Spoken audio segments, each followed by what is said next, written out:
Just want to welcome everyone to today's webinar. Just wanting to note that all of our audience members' microphones are muted. If you have any questions for our speakers, please use the Q&A box at the bottom of your screen. And if you have any technical issues, please let us know in the chat box as well. So thanks for joining us today. We'll go to our next slide. So I just want to acknowledge that the National Institute on Aging is based in Toronto, which is in the Dish with One Spoon territory. The Dish with One Spoon is a treaty between the Anishinaabe, the Mississaugas, and the Haudenosaunee that bound them to share the territory and protect the land. Subsequent Indigenous nations and peoples, Europeans, and all newcomers have been invited into this treaty in the spirit of peace, friendship, and respect. So welcome. So my name is Dr. Samir Sinha. I'm the Director of Health Policy Research at the National Institute on Aging. I'm also a geriatrician and professor of medicine at the University of Toronto. And it's my extreme pleasure to be joined today by my colleague and friend, Dr. Vivien Brown. She is a family physician, she's an author, and she's an assistant professor of family and community medicine at the University of Toronto.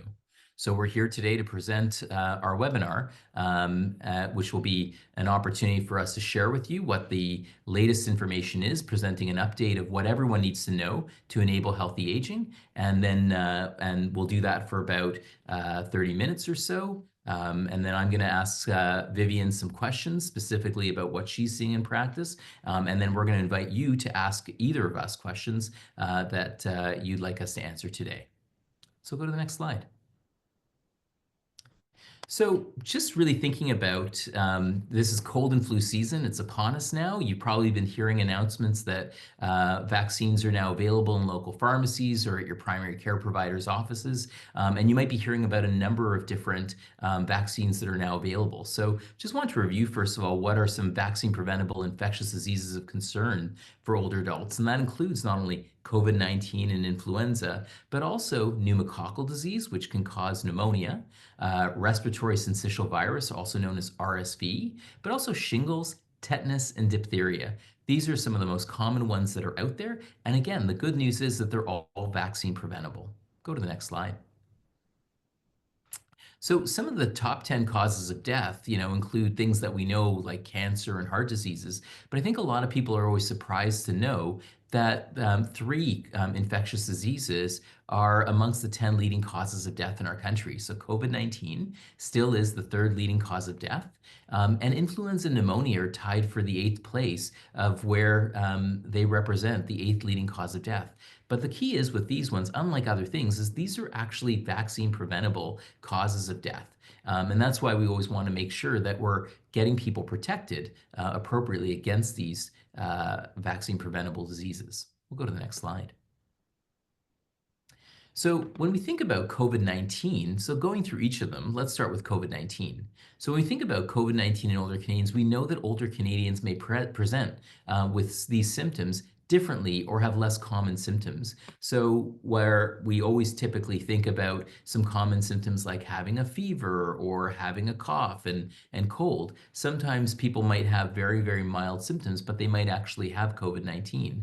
And so it's always important to be suspicious, especially throughout the year, but especially around cold and flu season. And we know that when we think about the effects of COVID-19 on older Canadians, for those Canadians who are 60 years and older, they still represent 71% of our hospitalizations from COVID-19, and they still represent 92% of the deaths. So that's why we're really, really concerned about making sure that older Canadians stay up to date on their COVID-19 vaccinations. Go to the next slide. When we think about influenza and pneumonia in older Canadians, when we think about pneumonia-related emergency department visits, they represent 43% of the total ED visits for pneumonia in our country every year. So again, it's something that happens quite often, but something that happens particularly in older people.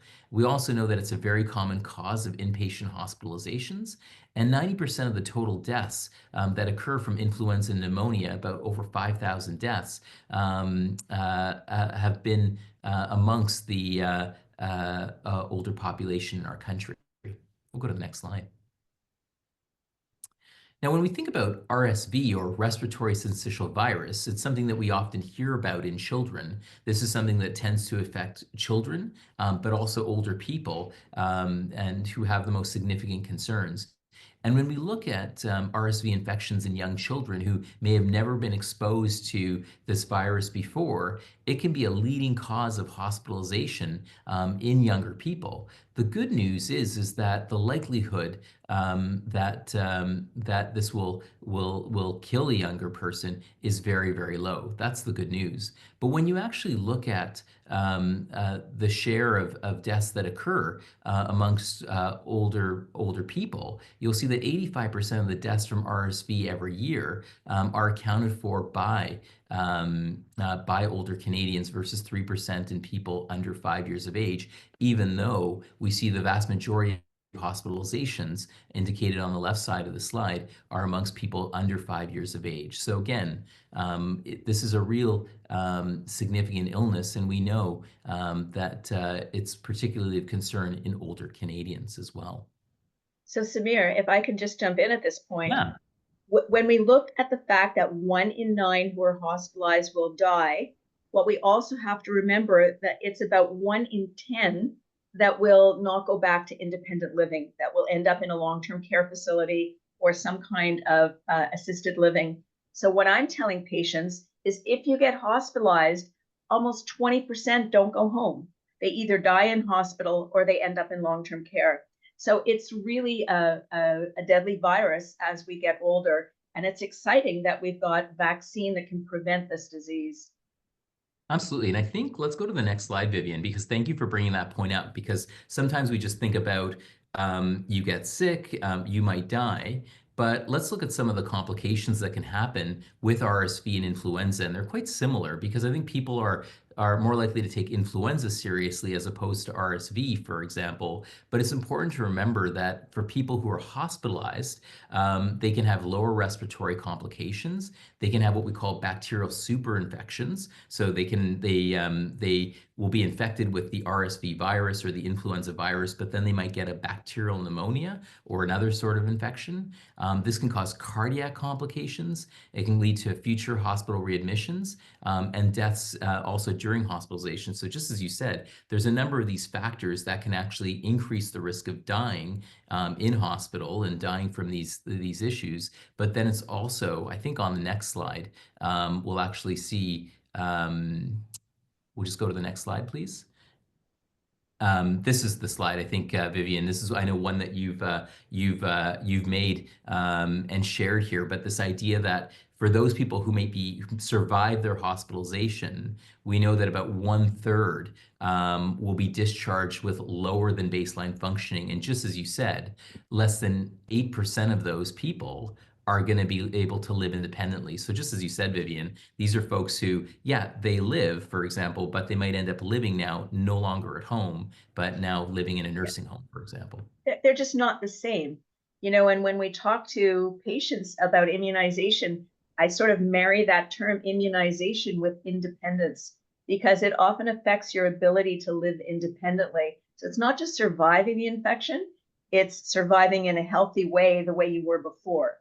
And unfortunately, we know with these common diseases that affect lung function, you're just not the same afterwards. You really are at a lower level of functional status, which is impairing. It impairs your life, your ability to have a quality of life.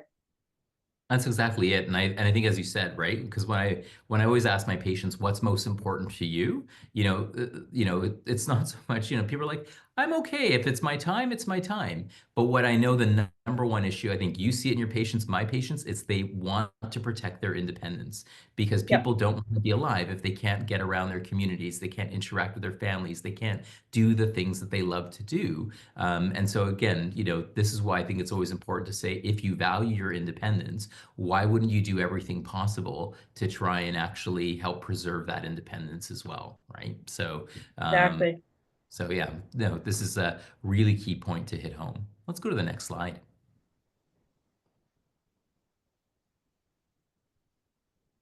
So when we think about shingles, changing tact a little bit, because we think about the respiratory viruses. So we just talked about COVID-19, we talked about influenza, we talked about pneumococcal disease, which can cause pneumococcal pneumonia and other forms of pneumococcal disease. But then we think about other types of infectious infections, for example, and one can be caused by the shingles virus. So, which basically anybody who's had chickenpox earlier in their life, for example, are at risk of experiencing a case of shingles later on in life, and usually around periods of stress and just when they're older, because our immune systems just naturally tend to weaken as we age, and we'll talk a little bit more about that in a second.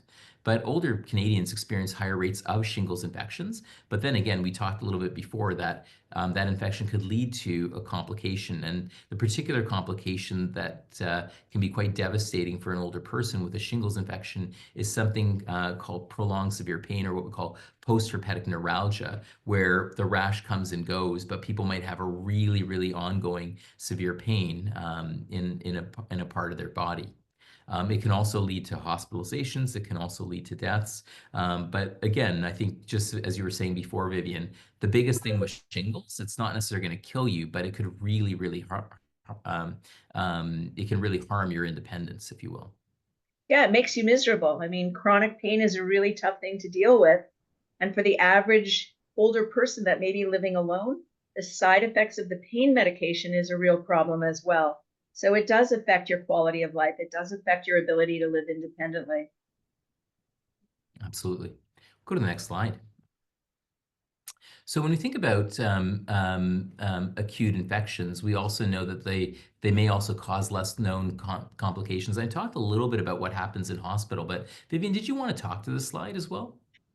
Yeah, I think what people need to know is when you get one of these infections, you need to understand that it's a systemic disease. It basically is causing inflammation in your system, not just in the one area that you think it is. So, yes, herpes zoster causes inflammation in that rash, in that part of the skin, but we also know the virus increases your risk of stroke and increases your risk of a heart attack. When we look at influenza, we've already talked about the fact that it increases your risk of pneumonia, but influenza causing a lot of inflammation in your lungs causes inflammation in your heart and leads or can lead to an increased risk of a heart attack or stroke. And when we look at RSV, what we've seen by some of the literature is yes, stroke, yes, heart attack, yes, pneumonia, but we also see an exacerbation of congestive heart failure. So if you think about a lot of inflammation in your lungs, you can think that that inflammation is going to lead to inflammation in your heart and what that risk is. And with zoster, unfortunately, this is a very aggressive virus in some people. It can go to your brain. It can lead to encephalitis, which is basically inflammation of the brain, and it can lead to cognitive impairment. So yes, it's just a rash for some people, but for others, it really is life altering. So all of these diseases in a significant way can be life-altering diseases, not just a simple infection. Well said. And that's what we're also seeing, I think, right now with COVID-19, as we get to know more and more about it, and especially with people who experience long COVID, they're like, why am I getting long COVID? It really is something that isn't supposed to just be, respiratory infection and it's gone. But just as you said, it's being seen as something that's more of potentially an inflammatory disease. Yes, it has a respiratory origin, but even for people experiencing long-term systemic effects, it almost reflects kind of that damage that's occurred due to that infection and due to that inflammation that happens in a variety of parts of the body, more so than some of these other infections as well, I think. I don't know if you've been seeing some of that in your practice too, Vivien. Yeah, for some people, COVID is mild. It's, a mild infection, a little low-grade fever, a cough, and they're better in a few days. And other people are very sick. And what we know is when your immune system is really challenged and you're very sick, you're more at risk for destabilizing some other illnesses that maybe you were fighting that were stable. And one of the common ones is diabetes. When someone has diabetes and they're doing well and their sugars are in control and they're taking their medication, they get a case of COVID and all of a sudden their sugars are off the wall. And so things really can affect your general underlying risk of chronic disease exacerbations. And so it really affects the stability, because a lot of us after age 50 or age 60 do have some underlying diseases that are stable and we're managing: high blood pressure, high cholesterol, diabetes, osteoporosis, whatever. And these diseases then destabilize or affect those other chronic diseases. Absolutely. Let's go to the next slide. So finally, the final kind of diseases we want to talk about are tetanus, or also known as lockjaw, and diphtheria. And again, these are infections. We sometimes think about these as things that we get these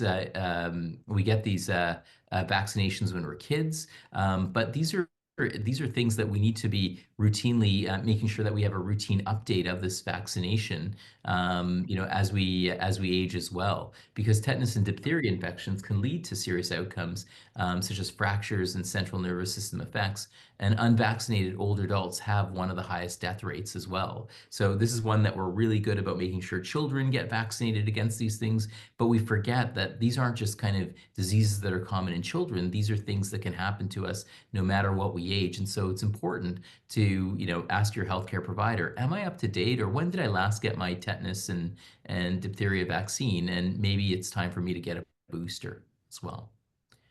Go to the next slide. So the key is, again, we've talked a lot about, what these common vaccine preventable infections are. We've talked about the serious side effects that they can actually that they can create, and we've talked about how older people are disproportionately negatively impacted by these vaccine preventable diseases. And so the question is, so why are older adults at greater risk to respiratory and other infectious diseases? And I mentioned just very briefly earlier that as we get older, we experience age-related declines in our immunity. So, when we're young children, our immune systems are just developing, and then we become adults and we have pretty good, well-developed, robust immune systems. And then as we get older, those immune systems, if you will, with mileage and with time, start to become weaker as we get older, and that's what makes us more prone to the negative impacts of these infections as well. We also know that, especially when the case of respiratory diseases or respiratory viruses, for example, we know that as we get older, not only do our immune systems weaken, but our muscles, our bones, but also our aging lung tissue, that starts to weaken as well. So the ability to kind of fight off kind of infections that get into our lungs become more tough as we get older, for example. And that's why older people tend to have worse outcomes when they get a respiratory infection. And then we also know that as we get older, we're more likely to be living with at least one or more chronic conditions. Many older adults are living with multiple chronic conditions. And when you're living with chronic health conditions, for example, just like Vivien mentioned, that various things can cause inflammation and stress on the body, and then can hamper how well the body's systems can work and how effective they can be. We say the same thing, that when you have a number of chronic conditions on board, it can further weaken your immunity. It can further weaken your ability to fight off infections as well, and it can make you more susceptible to some of those complications that we talked about and that Vivien had just mentioned as well. Yeah. And Samir, I often suggest to patients I'm wearing glasses because my eyesight is not as good as it was when I was young. And some people need hearing amplification because they're not hearing as well as when they were young. And our immune system is weaker with time, just the way other areas of our body gets a little bit weaker with time. So it's not something that's unexpected. What is expected is some changes with age. And when we look at aging lung tissue, lots of people smoked when they were younger or have underlying chronic diseases like asthma and COPD. So they may not be starting with perfect lungs to begin with when they get an infection. Absolutely. Go to the next slide.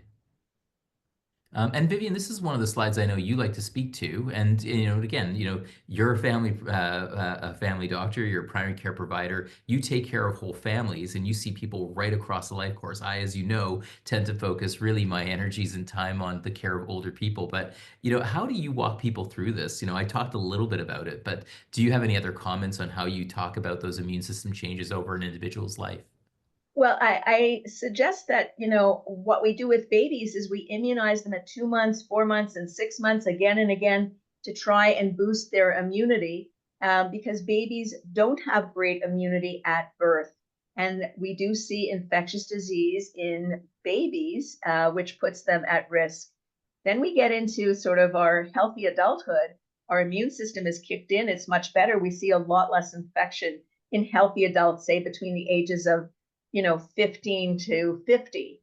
And then as we get older, our risk of infectious disease goes up because our immune system is getting weaker. So I think it's a normal transition over an individual's life, which is why we focus a lot on infants for immunization and a lot for older people, whereas adults in their healthy age range don't get as many immunizations and are not advised to get as many immunizations as the extremes of age, younger, very young, and much older. Perfect. Go to the next slide. So we also know that vaccine-preventable infectious diseases have been associated with many medical conditions, so including heart conditions, respiratory conditions, cognitive impairment, and diabetes. And this can be the idea that the implications of having had these conditions can be, can sometimes make these conditions worse, for example. But if you do have these conditions, then it means that you can be at a greater risk of developing one of these or susceptible to one of these vaccine preventable infectious diseases. That's why, people who have certain, diabetes, for example, we sometimes want to really make sure that this is a disease or there are other diseases that can weaken your immune system, put you at increased risk. And that's why we want to make sure that these folks in particular are better protected. We'll go to the next slide as well, because I think this is what really speaks to this important kind of relationship between that idea of certain infectious diseases, can have those potential for serious outcomes. Like we talked about hospitalization, but we also talked about how they can have negative implications that can cause a loss of function. It can cause comorbidities to occur, but it also can cause new conditions or conditions to worsen. And then if you're living with those comorbidities, so you have immune problems and chronic inflammation, heart disease, diabetes, these things, it can make you that much more susceptible to certain infectious diseases. So it almost becomes a bit of a vicious circle, and why we really want to try and just prevent that in the first place by trying to help people not get those infectious diseases, or if they do, to have the right level of protection in place, so they won't necessarily get into this vicious circle as well. And as we get older, this just becomes even more problematic as well. And I think it's important to understand that when we do get one of these diseases, let's say flu, for example, influenza, if we've been immunized, we may still get the flu, but we're not likely to be hospitalized with the flu. It's not likely to be severe. It's not likely to destabilize the other conditions that we may be fighting. So our expectations of these vaccines is not necessarily to eradicate every episode of the disease, but really to decrease the severity. The medical term I use is it attenuates the disease. What I would use with the public is it decreases the severity. So if you're home for a few days with the flu and you watch Netflix and you're really okay, no problem. If you get admitted to hospital and you need ventilation because you've got bad influenza, very different scenario. And so we're trying to decrease the risk of these serious complications with immunization. We don't necessarily eliminate every episode of the disease. And I think Vivien, you just reminded me of like a common occurrence in my practice where some of my older patients, towards, kind of year 2 or 3 of the pandemic, then said, "Oh, I finally got my first COVID infection. It wasn't that bad, Dr. Sinha." And I'm like, "And how many vaccinations have we had?" And they're like, "Well, 4." And I'm like, "Exactly, right?" I just said, imagine now if you had that infection and you had no protection on board. And they're like, "Oh, didn't think about that," right? I'm like, "Exactly, right?" So it's just exactly as you said, right? We're not like, no one's coming out here saying this guarantees that you're not going to get that disease. The key is that it's as if, we've given your immune system a boost. We've given it that extra level of protection to really help you navigate through that, as if you had a more robust, healthy immune system. Right. We've got your armies ready to face the infection. we don't necessarily eliminate the infection. But if your armies are ready, you're not going to get that sick. Exactly. Well said. Okay, let's go to our next slide here. So we also know that again, reinfection can be common with certain viruses. So this is one of the problems, for example, with the RSV virus, because it's not uncommon that people will get an RSV infection, for example, and then maybe a few years later they'll get reinfected with RSV, and so there's some types of viruses, for example, or diseases where people get the infection, they develop a really good level of immunity, and then we'll say, yep, you're probably good to go for a while, and not to worry. Whereas RSV is one of those viruses where, yes, you're going to develop some level of immunity, for example, but it's never going to necessarily be complete immunity. And that's why, people will say, well, I got a COVID infection, a while back. We're like, yeah, so probably don't need to get immunized for a few months, but you should still get your update down the road, just so that you have the best level of protection for you. So again, we always want to make sure that as well as certain populations, such as those who are immunocompromised, we might want to make sure that they're being more frequently immunized, compared to, say, healthier older adults, just because of that risk of reinfection and that danger that if they develop some level of immunity, it might not be as long and robust as other people. Let's go to the next slide. So we know it's also, kind of impossible really to particularly differentiate RSV from other respiratory infections. And so, Vivien, again, this is cold and flu season. So Yeah. you are in So your you know what, practice and Samir? someone says, I'm a really good doctor, right? yeah, I you're an work excellent hard, doctor. really good doctor. If someone comes in with fever and runny nose and sore throat and cough, I don't know what they've got.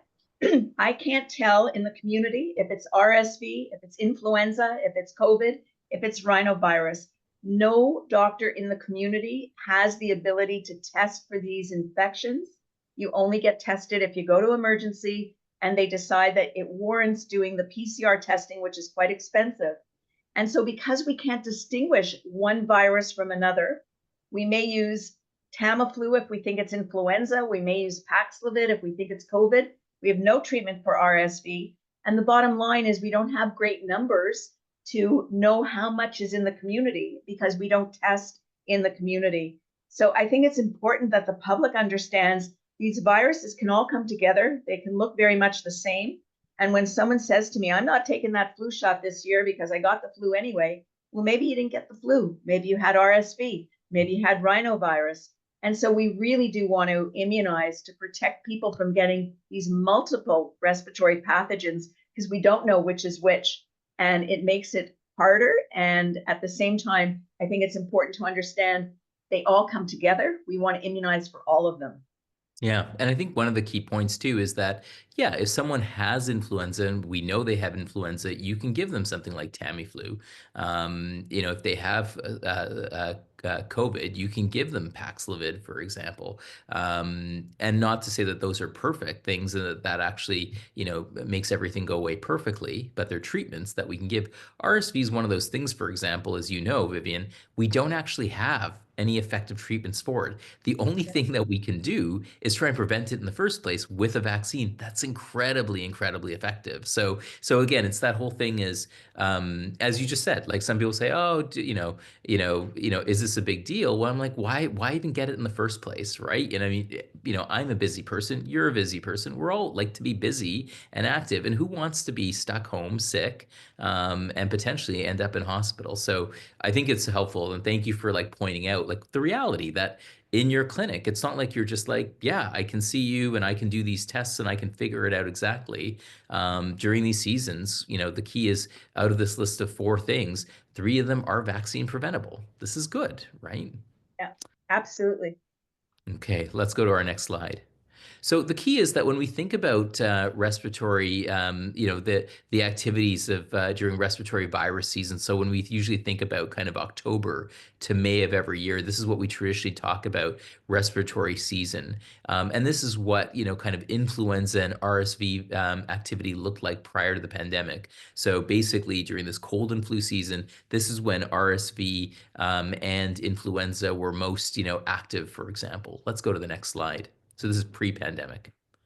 And then, of course, we then have, COVID-19 comes on the stage in the spring of, and the spring of 2020. And what you really start seeing there is that you then kind of get this play of not only RSV, not only influenza during that kind of cold and flu season, but then you have this ongoing issue with COVID-19 that we know doesn't necessarily follow a seasonal pattern and almost seems to be kind of there all the time. Let's go to the next slide.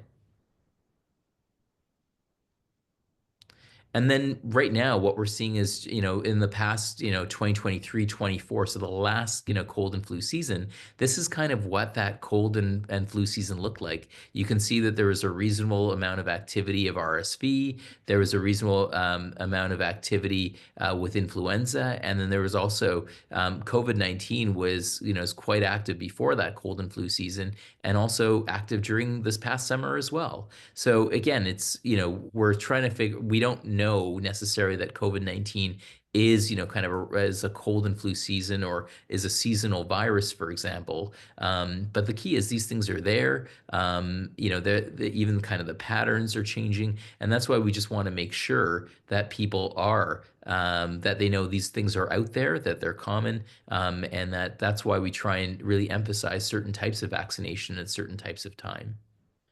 We'll go to the next slide.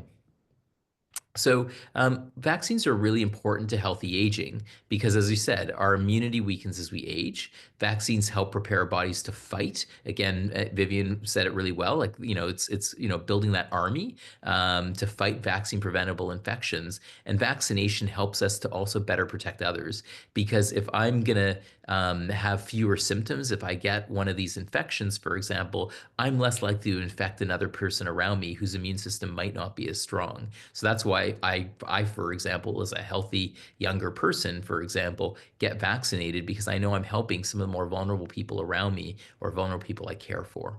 Go to the next slide.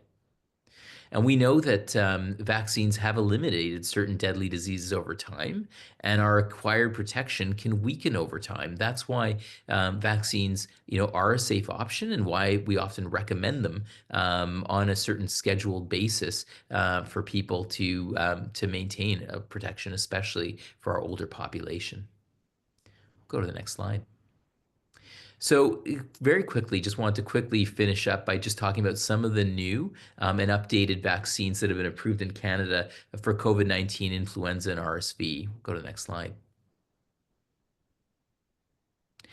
So right now, what's being recommended for Canadians this fall is COVID-19. There's an updated version of the COVID-19 vaccine. Some people who are really following the typologies of which variant is out there right now will say, well, actually, KP2 is not the dominant variant. I think it's JN1 now, for example, or it's soon going to be switching to another one.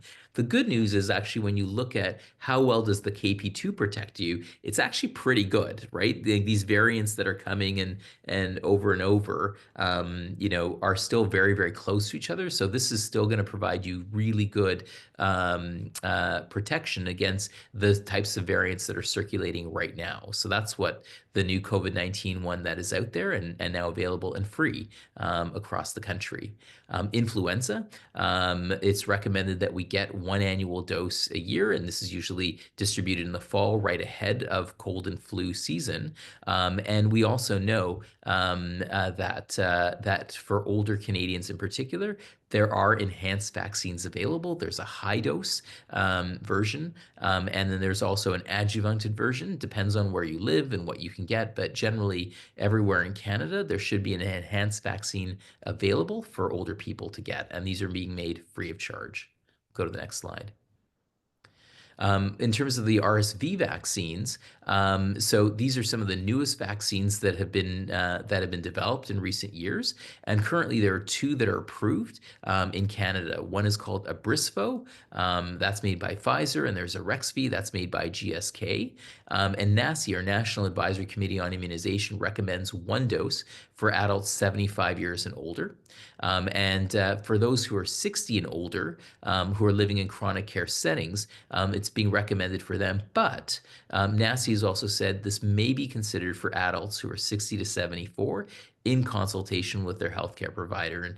And we have another slide there, I think, Vivien, that I'm going to get you to speak to because you have these conversations every day in your practice. And right now we have limited coverage, meaning free of charge, exists within 6 provinces for certain populations. So this is still a relatively new vaccine, but it's always important to check, is this covered in my province, or do I have to pay for it privately? But let's go to the next slide, because I want to emphasize that while there are programs providing the vaccine for in some provinces for people over 75 or people living in care homes, NACI has recommended that people 60 to 74, talk to their healthcare provider to determine whether they should consider getting this. And Vivien, I think you supplied this slide. This is summarizing the CDC's vaccine recommendations for adults 60 to Yeah, 74. Do you want to speak to this and kind of the conversations you sure. have in practice?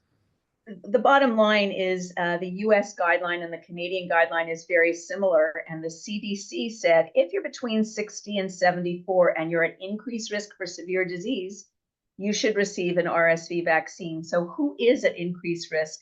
And they listed all of these conditions, something like significant obesity, neurologic diseases like Parkinson's, frailty in general. That's the whole conversation about living independently. Certainly, if you're moderate or severely immunocompromised, and lots of people are on biologic medication and infusion medication for things like lupus or colitis or psoriasis, people with diabetes, people with chronic kidney disease, and of course, people with underlying lung and heart disease.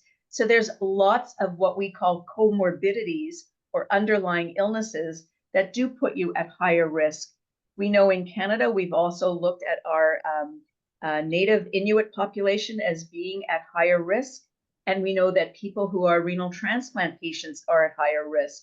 So I think it warrants that discussion with your physician if you're between 60 and 74 about whether you should consider the vaccine, whether you consider yourself at high risk, or whether you're fighting one of these diseases, keeping it stable, but definitely at risk if you got really sick.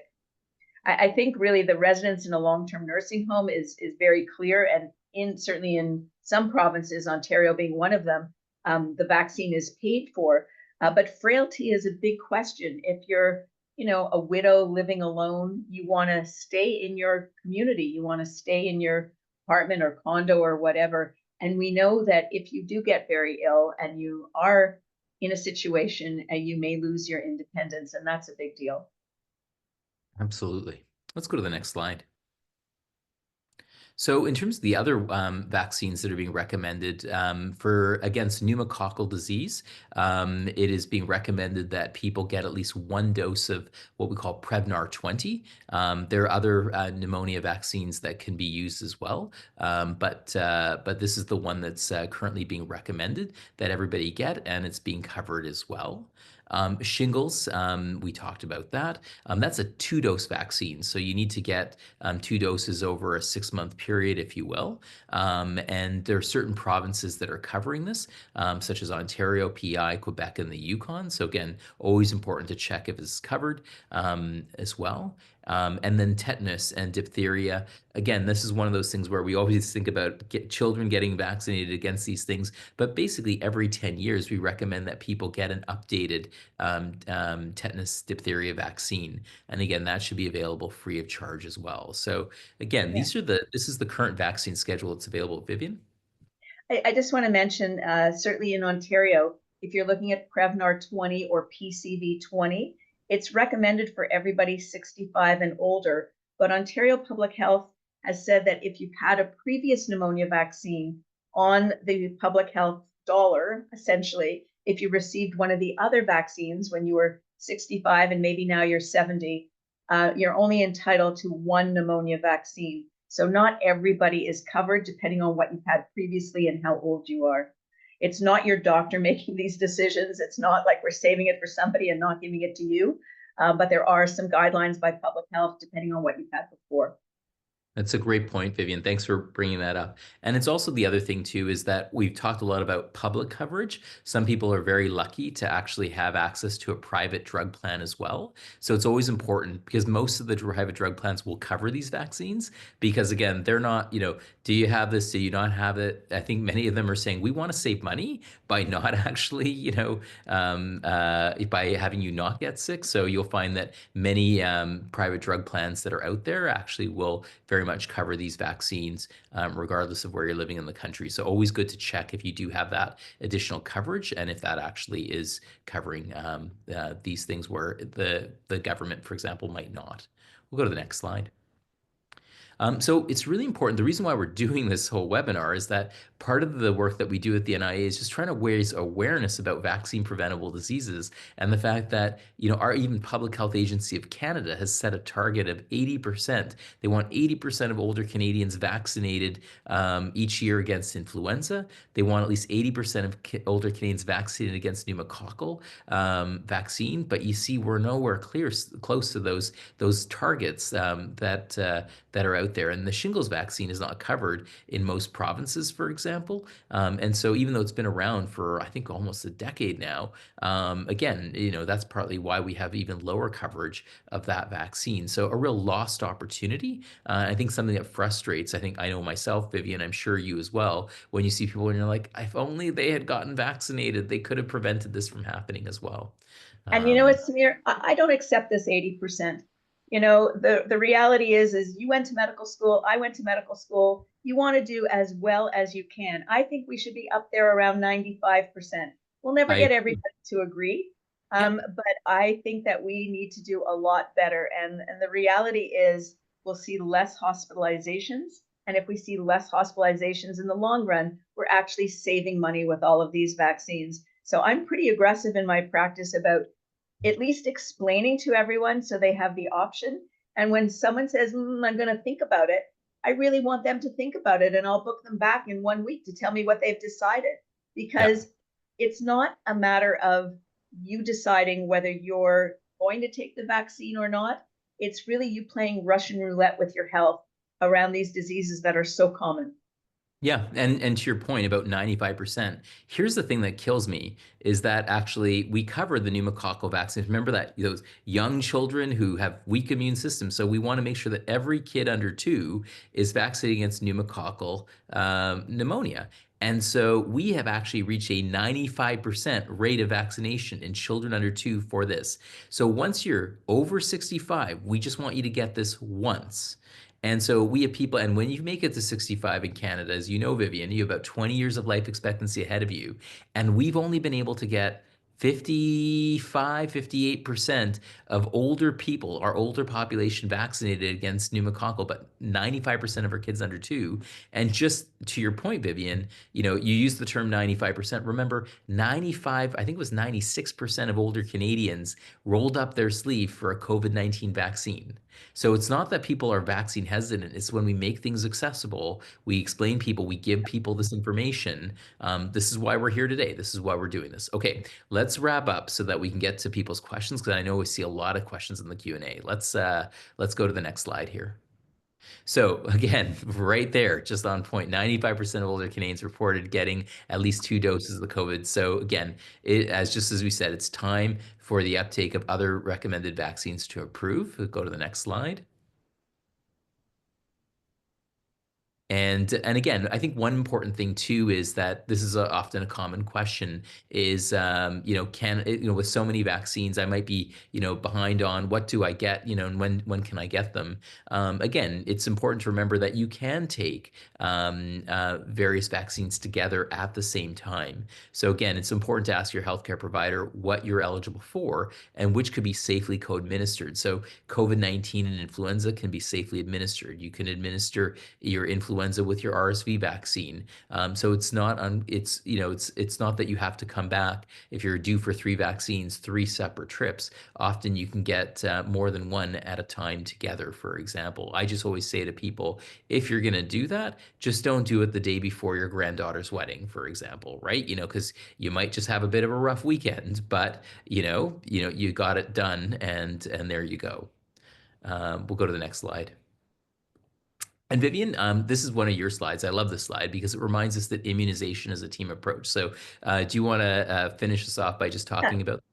I just think we're all on the same team. We're all on the team for the patient. And whether someone gets a shot at the pharmacy or through public health or with their family doctor or perhaps in the school system or perhaps at work, the bottom line is there's no wrong door for a vaccine. It doesn't matter where you get it. What does matter is that someone keeps track of the vaccines that you've had. So we don't have a central registry in Canada.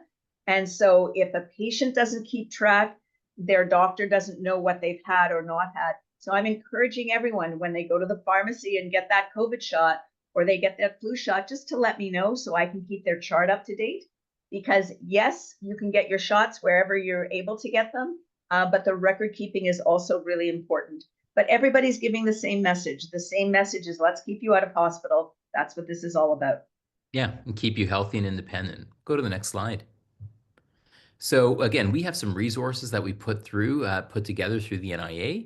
One is our guide to vaccines for older Canadians. So we're just finishing updating this, and we should be releasing this within the next month. That will have all the latest information that we discussed today in it, and we're translating this into 12 or more languages. So again, be on the lookout for that. And if you're on our NIA mailing list, you will be alerted to when those are out there. And so it's again a helpful guide that you can take. You can review it yourself. You can take it to your family doctor, and it also gives you an opportunity to help record your vaccines and so that you can keep everyone up to date. We'll go to the next slide. So I want to say thank you. This is our information here, but I'm just going to jump right into Q&A now because I think we've had a lovely conversation and talking about things, but I think through the Q&A here, we're going to be able to get through some more things. So if folks actually have a question, again, we prefer if you don't write it in the chat. If you've written in the chat, please submit it as an open as a question, and then I'm just opening the questions up now, and we're gonna just try and get through them together. So. Okay, so here's a good question, and Vivien, I'm going to throw this to you. They said, are the current flu and COVID vaccines a good match for current circulating strains? Do you recommend both for those? It says for those 64. So absolutely yes. We're recommending the COVID vaccine and flu vaccine for everybody over the age of 6 months. And what we know is they are a good match because when people are looking at what serotype, and we're talking JN this or KP this, they're really cousins. They're really very close together. And what we know is that when we immunize for one, there's an overlap and that immunization carries through to the others. So yes, good match. Yes, go get them. And yes, you can get COVID and flu at the same time. You don't have to have a delay between one and the other. Perfect. I'll take this one, and Vivien, you're always welcome to build on anything I say as well. Is that saying why if RSV vaccine is so effective, is it not paid for by the government for everyone over 60 years? Right. So I'll have a go at this one. So again, Vivien and I we're both physicians, but we both look really closely at the data that comes out, and we help to influence kind of policy reports and other things. And the key is, right, right now, when the NACI recommendations have come out, they basically said that everyone 75 and older should get this, everybody 60 and older living in a chronic care setting should be getting this, and that for people 60 to 74, while NACI and the CDC say, have a conversation, you have to remember that sometimes, government bodies are looking at kind of cost effectiveness, and they're building their programs based on what's cost effective for the government. So they'll actually say, look, if you're 75 and you get this, the chance that you're going to end up in hospital and it costs us all an arm and a leg is going to be big. So for you, we really think it's going to be value for money. So we recommend that vaccine. The key is that these vaccines, the RSV vaccines, have been shown to be effective in people 60 and older. They're good vaccines. Again, there's clear guidance there, and Vivien had that really helpful slide that reminds us all the different reasons why many people 60 to 74 should strongly consider getting an RSV vaccine. But again, sometimes the reason why it's not covered is because governments only have a certain level of money. They're trying to say what's value for us, what's value for the hospital system. But I think back to what Vivien was saying before, the conversation that I think she and I have with our patients are, how much do you value your independence? And if Yeah. you really value your independence versus saving the hospital system money, for example, if you are eligible and it's recommended, I'd say if it's not covered, that sucks. And we're working hard to get these things covered. But if not, is it covered by your insurance? And if not, how much do you value your independence? Because this may be worth a few $100s. And sometimes when I have children around in the office, I'm like, guess what? You're getting mom for mom's, Mother's Day. In addition to flowers and a nice meal, you're also going to get mom her RSV vaccine type thing. So again, it's just, Vivien, do you have any thoughts there? I would just add that a lot of these decisions are political decisions. And in Ontario, they just announced that everybody's getting $200 back from the government. I don't know why that $200 wasn't put for RSV vaccine and other vaccines. Well But if said. you're getting $200 back, go get your RSV vaccine with that money. Do something that's important. Exactly. That will help you stay healthy and independent, right? So Yeah. we have someone's asking in the slide about the older adults and RSV attributed deaths. 1 in 9 of those hospitalized died with RSV. It shows ages 65 and up. Do you have stats on the average age where RSV attributed death?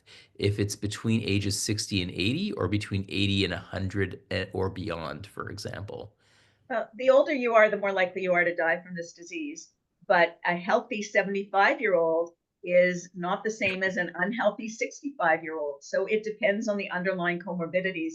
It's not just age, it's age and underlying risk. We have to look at the whole person.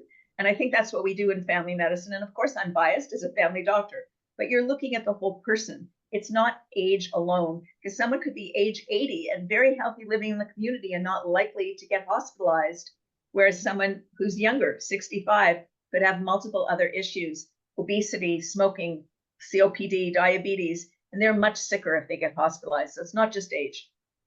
Perfect. We have another great question here. We have a great audience, and these are really good questions. Vivien, you probably get this question a lot, so I'm going to ask you this one. If I received the Shingrix vaccine in 2019, is the vaccine good for life, or does it require boosters after several years? And they're asking the same question for the pneumococcal vaccine. So let's say they just got the PCV20. How often do you need the vaccine, or is it good for life? So that's a really good question. And we never say for life because medical information evolves and we're always updating our information. But we've got at least 14 years of data on Shingrix, and we've got modeling up to 20 years. So we don't think you're going to need a Shingrix booster anytime soon. The modeling suggests that at least 20 years of protection. With PCV20, we think we've got about 15 years of protection as a minimum. So we're not looking at boosters for either of these two vaccines. We think they are long lasting, but that's not the same as saying for life. We'll see in another 10 or 15 years. But yeah, as you said, the good news is right now we're not necessarily recommending that people have to get an up-to-date dose. We're just trying to make sure people just get that first dose in the first place. Yeah. Um, so it says, hi there, can vulnerable seniors who are unable to leave their homes get the vaccines? Is there someone that can go to their homes to help them? I understand that Peel Region has a home vaccination program that gives seniors the flu shot and the COVID shot. And so also, will this recording be sent to everyone? So I'll go for this. I actually helped set up the program in Toronto with a number of colleagues to deliver homebound vaccinations. And so what I would usually recommend that people do is, for example, if you're living in Ontario, you might want to contact Ontario Health at Home. That's the home healthcare agency that the province runs. They will often know, if there's a local service that is involved, like a paramedic service or in collaboration with the local home care service that is still organizing home-based vaccinations. So community paramedicine programs are often offering influenza vaccines and sometimes COVID vaccines in particular. So again, good to see that. Also, sometimes your pharmacist they can actually get funded in places like Ontario to do a home visit as well. So I do know that there's some community pharmacists, and your primary care provider might be doing home visits as well. So again, it's always important to, if you are eligible to say, okay, ask around, start with your primary care provider, talk to your local pharmacy, and then if you're still not sure about where you might get it, maybe speak to your Ontario Health at Home. And yes, people who have registered will be getting a copy of these slides as well. Okay, we've got, my goodness, we have only 5 minutes minutes left. Okay, we're gonna get through some more questions here. How long should one wait to get RSV vaccine after getting influenza and COVID vaccines? Vivien. So Health Canada says there's no delay. Ontario has said do RSV about 2 weeks later, just so that they can keep track of the side effects. I'm not delaying at all. If someone's had COVID and influenza yesterday, I'm giving them RSV today. But there's no harm in waiting 2 weeks if you want to be careful about watching for any side effects. According to Health Canada, you can co-administer. Yeah. And someone else, Marianne, was asking a similar thing about how often do we need to get certain vaccines. We already gave the answer around shingles and pneumonia. With RSV right now, we know that at least, I think about we know definitely 2 seasons of protection, and I think probably 3 seasons of protection. 3 seasons with the GSK vaccine, with Arexvy. Yeah. So far, 2 seasons with the Abrysvo, which is the Pfizer vaccine, but they haven't released more data yet. So if someone is taking the vaccine today, I'm saying you've got at least 2, maybe 3 seasons. We'll know in another season. Someone's saying, what happens if you're allergic to the tetanus vaccine? I don't know the answer to that because I've never seen anyone allergic in all the years that I've been practicing. I would say phone public health. Exactly. I have not heard of that as well. But again, if in doubt, connect with the public health, your local public health department. How do we advocate for older adults who do not meet the inclusion criteria for the RSV vaccine? Do we Well, look at those inclusion criteria. It's a discussion between age 60 and 74 with your doctor. So I think an older adult can have that conversation. Vivien, I don't know if it's me or you, but I right think now I something was think frozen there for a moment. I was just saying that have the conversation with your primary care provider.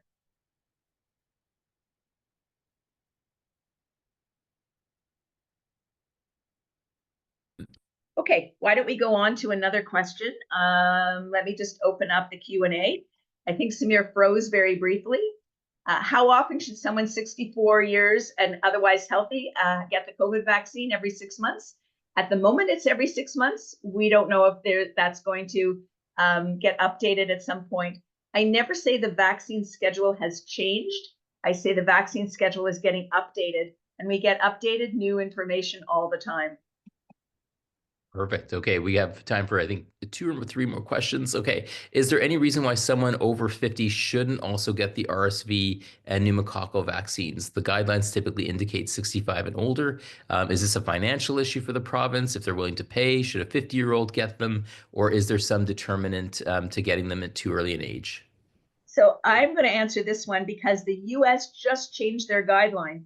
The US just said for pneumonia vaccine, it's no longer 65 and older, it's 50 and older. And they made that change based on age-related risk.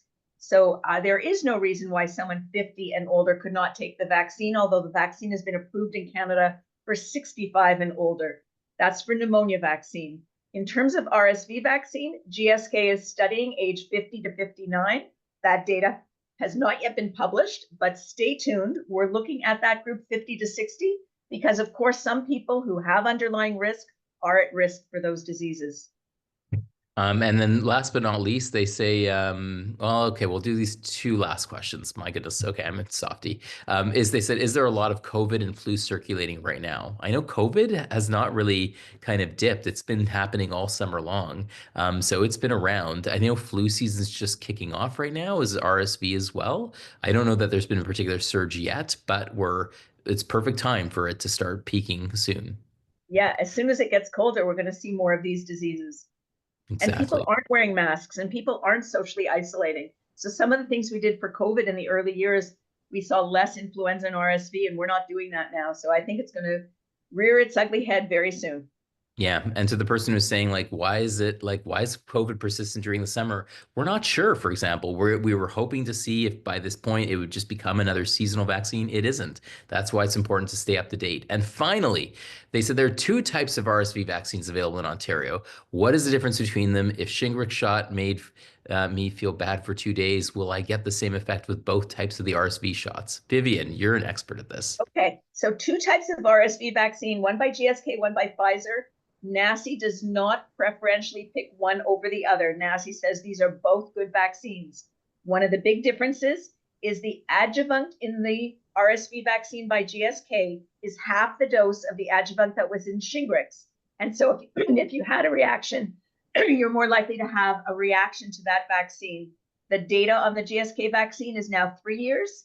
Pfizer's vaccine is not adjuvanted, and so less pain, less discomfort, and they've so far published 2 years of data. So it's between you and your doctor. They're both good choices, and you can decide which one you want to get. NACI did not preferentially pick one or the other, and neither did the US. The US is using both of them as well. Perfect. We had such great questions coming in, and we keep having more questions coming in. But unfortunately, our time is limited. But we do have another vaccine webinar coming up, and coming up in later this month in November, where we're going to focus a little bit more on the latest pneumococcal vaccinations that have been developed. And certainly, you're more than welcome to tune into that and to ask us further questions. And please be on the lookout later this month. We are going to be publishing our updated vaccines in older Canadians pamphlet, but also updating our overall reports around the RSV vaccines, also the pneumococcal vaccines, because those are where the big changes have occurred. So thank you very much for spending this hour with us today. Again, this recording will be made available to everyone who's attended. And we thank you for taking a strong interest and asking Vivien and I your questions. So thank you very much and have a good rest of your day. Thank you, Samir. A real pleasure. As always, Vivien, thank you for making the time for us today as well. Bye now.